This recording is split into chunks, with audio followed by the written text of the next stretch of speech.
Die meting van kultuur help organisasies en navorsers om maatskaplike waardes, gedrag en voorkeure te verstaan, wat ingeligte besluitneming in diverse kontekste moontlik maak.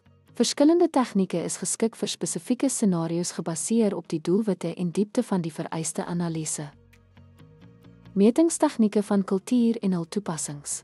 Opnames en vraelyste beoordeel kulturele waardes en voorkeure deur middel van opnames wat multinasjonale maatskappye met produkontwerp help. Etnografiese studies, etnografiese navorsing verdiep kulturele praktyke. Modehandelsmerk bestudeer tradisionele klere in 'n landelike gebied en verkry diepgaande insigte in gedrag en tradisies.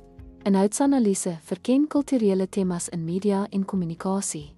'n Bemarkingsspan bestudeer sosiale media tendense om simbole te vind wat met plaaslike jeug skakel. Beklemtoon kulturele patrone en waardes in kommunikasie. Hofstede se kulturele dimensiesmodel assesseer kulturele verskille in dimensies soos individualisme, magsafstand en onsekerheidsvermyding om bestuur in filiale aan te pas. Verskaf 'n raamwerk vir die vergelyking van nasionale kulture.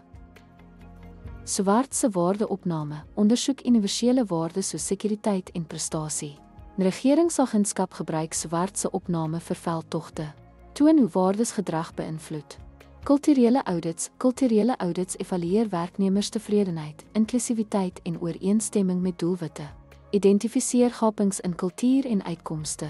Projektiewe tegnieke gebruik storievertelling en beelde om kulturele houdings te verken.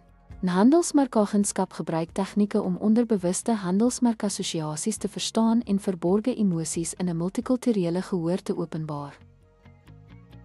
Deur verskeie meettegnieke toe te pas, kan organisasies waardevolle insigte in kulturele dinamika verkry, wat pasgemaakte strategieë en effektiewe betrokkenheid moontlik maak. Die keuse van metode hang af van die diepte van die vereiste analise en die spesifieke scenario wat bestudeer word.